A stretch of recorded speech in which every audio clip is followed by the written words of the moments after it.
Can you put up a picture of? By the way, does it bother you when you see pictures of before and after? Doesn't know anything. Okay, put pictures of Ethan. Suplee. When just go images. Just go to images. There's one picture up there that doesn't bother me at all. Look at that stud right there. Look at that guy. The hot picture with you with your shirt off, flexing. Well, there's one that's pretty good. There's Holy other ones shit, I don't those love. legs. Damn.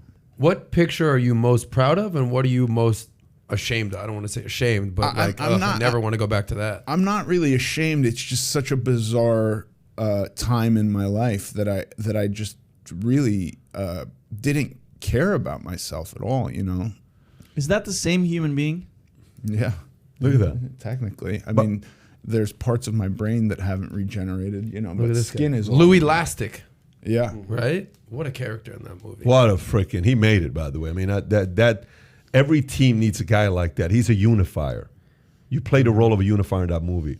Favorite movie you've ever done? You've done a lot. What's your favorite one that you've done that you're both most proud of, as well as you had the most fun? Well, the most fun is a tricky one, but the one I'm most proud of for sure, as far as like a movie, there's Wolf of Wall Street is really great, but also Cold Mountain I thought was like a really, really great movie. The most fun I had was either Wolf of Wall Street or a movie called Without a Paddle, which was hilarious. Bizarrely Without fun. a Paddle. Oh my God, I forgot. What was it? What song was it? But my body, is that the one? Yeah, I don't see nothing wrong. Bump and grind. Yeah, we're gonna go bump and grind with this thing right now. Is that the movie where they're cold? Yeah. Oh my God, it's a Who was in hilarious. Without a Paddle? What was that movie? Oh, it's a hilarious movie. me and Abraham Ben Ruby played brothers, and we're chasing these three dudes around the forest. And With Seth Green? yeah, it was I awesome. remember at Dak Shepard in I there. remember this movie. Yeah, of course. Hilarious movie, by the way. I haven't seen it. When did this movie come out? Early 2000s? That was almost 20 years ago. 2004. Wow. There it is. Yeah. And then Matthew, this guy was taking over Hollywood from then gone. I don't know what happened to Matthew Lillard. I don't know. He was on a TV show recently called that I did a couple episodes of, and I'm blanking on what it's. Good Girls. He was on Good Girls. Yeah. But That's, that happens to actors too. Like we go and do a TV show, and if you're not watching the TV show, it's as though we disappeared off the face of the earth. yeah, that's true. We got to talk about Remember the Titans. Why is that so important to you? I mean, the thing about that was the team, the chemistry, the race relations. It took place in the 60s. First of all, What year was this? You know when the whole 60s. Yeah. BLM thing was going on with the Yeah. protesting? I tweeted out, I said, America, go watch this movie today. No, literally, you did. I said, go watch this movie today. Everybody, this movie needs to go viral and everybody needs to watch it 2 years again. ago. This was 2 years ago, yeah. Because the story, it was so much about what was going on 2 years ago. You know, this whole thing that, hey, you're white, you're black, hey, buses. No, you guys are all mixing up. You're all going to sitting together. And he takes them and says, hey, look what happened to these soldiers. They fought together. Nobody cared if you're white and black. And then they came back. And to them, racism was gone. But they came to a group of people that racism still existed. Right. And then they're kind of like, oh, shit, this is going to be kind of awkward. And that's kind of what's going on, right? You kind of like, dude, I don't even think about race. I don't even think about the fact that we have any different. I'm freaking from Iran. Believe me, when 9/11 happened and everyone's looking, I'm in the financial industry. Where are you from? I'm from Iran. Did you say no, I was born and raised in Iran. You're born and raised in Iran? Yes. So you're from the same neck of the woods that guy that did what he did? Yeah, kind of. But I'm different. Very much kind of, Yeah, though, it's right? like- it's like, 1,000 miles away.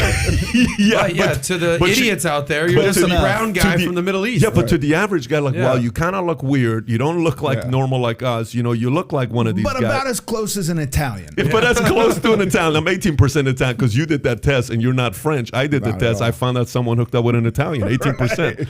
But everything else was pretty accurate. But, you see that movie and you're like, oh, man, dude, we are so like, and I feel like it goes back to the same thing. They keep saying it over and over and over and over and over. They're telling it to you so many times that, like, naive people are buying into it. Like, you know what? I think I am. No, you're not. No, you're not. They've just convinced you you are. You are not. That's not your DNA. That's not your identity. You don't wake up being like that. It's just been sold to you constantly, right? And then eventually, I read a book years ago. It's called The Genius in All of Us.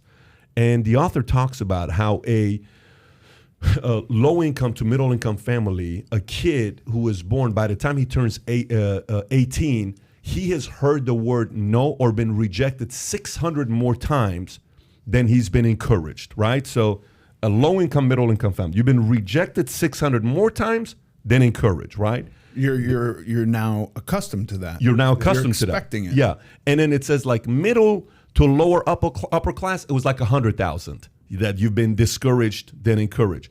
And then it explains families at upper and above, you're encouraged 100 more thousand times than discouraged. Like it's above. And it's like the kids, walking around like this, they have some confidence. They go to the schools. They feel pretty good about them. So this is not for everybody because some of them are very, very critical. But the point is, words have power. If you enjoyed this short clip, click over here to watch another short clip. And if you want to watch the entire episode, the entire podcast, click here.